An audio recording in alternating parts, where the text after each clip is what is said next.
Okay, so I'm going to walk you through some of these questions. I would read them before you watch the video, and then, obviously work through them after you've watched the video through once, so that you know what to listen to, maybe where to pause the video as you're watching it to get your answers. So we start with, boom, a standard question about technology. Provide 2 pieces of evidence from the film to support the claim that technology is crucial for lion research in Gorongosa National Park. So you're going to look at things like radio collars, GPS tracking, maybe satellite data, whatever you find, and provide 2 pieces of evidence that technology is very important for the lion research being done in Gorongosa.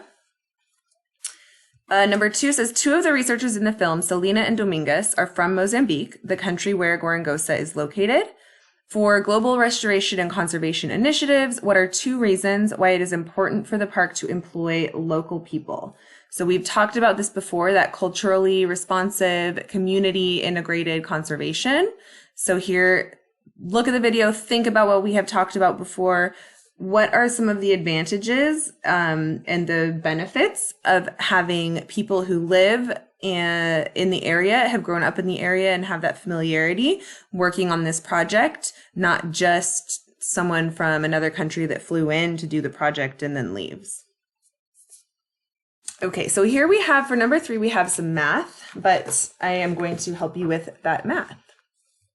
So the lion researchers in the film have studied 20% of the park and identified 41 lions. And it says the entire Gorongosa Park is 4,000 square kilometers. And they want to know about approximately how large in square kilometers is the portion of the park that has been studied.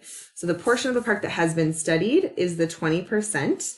So basically you need to do 20% of 4,000. And then it's asking for the density. This one I'm going to trust you guys to calculate that. I know that you can figure out how to calculate 20% of 4,000. If you can't, send me a message. I can help you. And then it wants to know, what is the density of lions in lions per square kilometer in the portion of the park that has been studied? So this is our key. This is like our formula. You're going to put lions on top, per is dividing on the bottom, square kilometer. And so you're going to put your answer for A is the kilometers of the park that has been studied.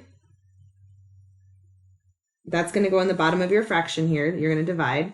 And you put the number of lions, 41, on the top. So 41 lions divided by your answer for A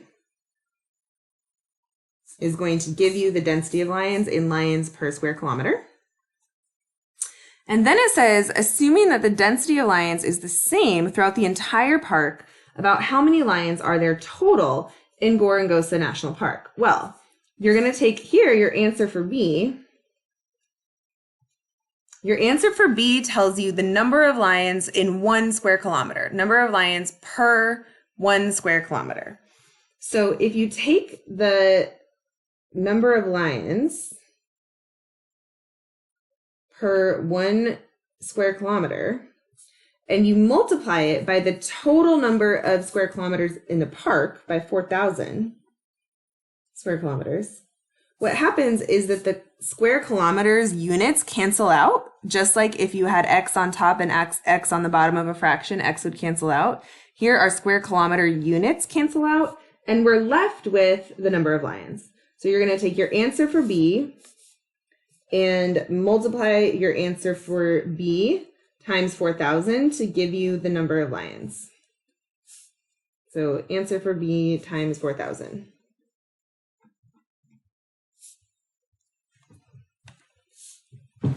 Finally, D says the 20% of the park that has been studied has roads, so it's accessible by vehicle. Based on this information, do you think it is more likely that your estimate from part C is too high or too low? So what you're thinking about here is there's 41 lions in the area that has roads. Do you think there's going to be more lions in areas without roads?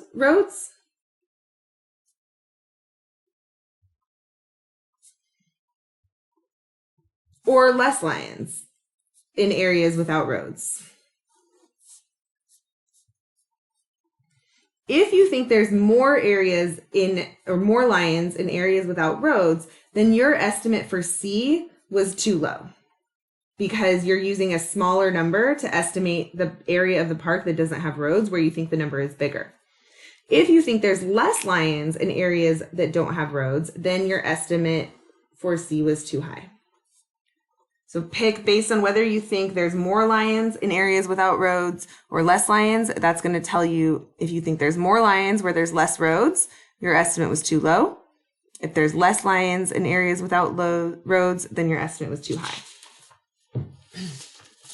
Haha, back to food webs. So this is good review for your final.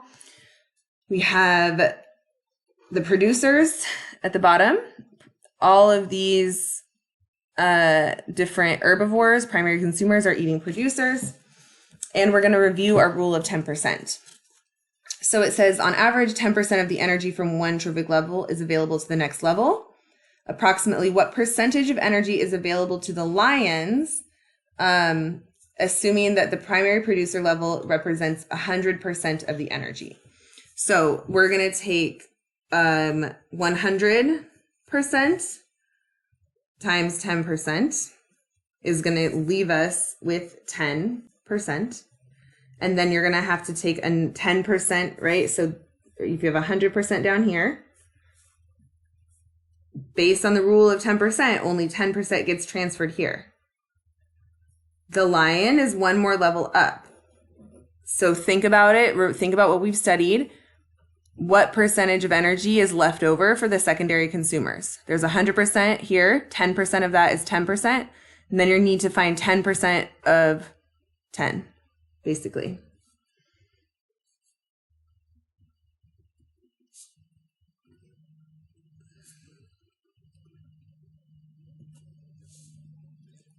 So using scientific reasoning and the food web, explain why it makes sense that the lion population is taking longer to recover than the herbivore populations.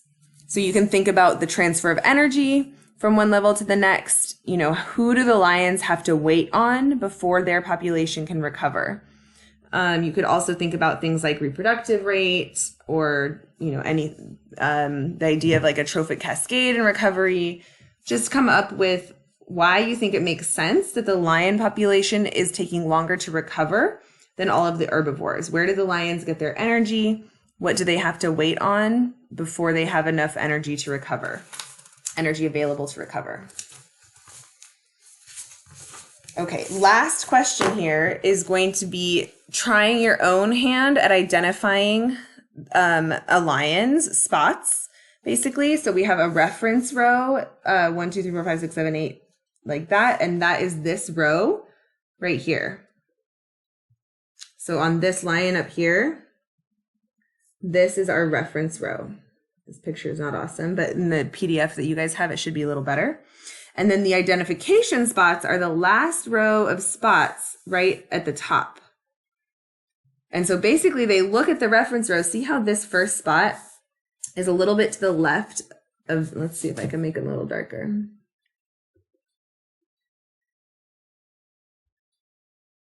For our purposes. See how that first identification spot is a little to the left of this first one? That would be this one. See how number 2 is kind of closer above this one, but it's still in between? Number 2 is in between there. Like that. The third one is almost right above the fourth dot. Put a little in between. And then the fifth one is closer to right above the fifth dot, or the fourth one, like that. So you basically do your top layer of identification spots. You do your best judgment. Where are they related to the reference row underneath them? You can read this in more detail to give you more information about how to identify the lions. So what you're going to do here, and what I would do is you can type in this PDF. I would just use like circles, like an O maybe, the letter O, lowercase o, or you can use an asterisk if you want, a period. It doesn't really matter as long as you fill in the boxes that you need to fill in. And so you're going to do your reference row. And I think I would have to look at the other PDF to be certain. I think I gotta look at the other one. The top row of spots is your identification row. The second row of spots is your reference row. And so first you're just going to fill in your reference row based on the number of spots that it has. Here's the nose. These ones will go 1, 2, 3, 4, 5, 6 from left to right because the lion's face is facing the other direction. And then you're going to look at your top row, your ID row, and decide where do the spots go in the ID row. You guys will not be able to put them right on the lines on the PDF the way that they could on the example. So just choose your best option between the squares. Where is the spot to ID the lion? And then that's it. You can skip 6 and 7. Just turn this in. If you finish early, work on your ecology project that's due. And then reach out to me with questions if you have any questions.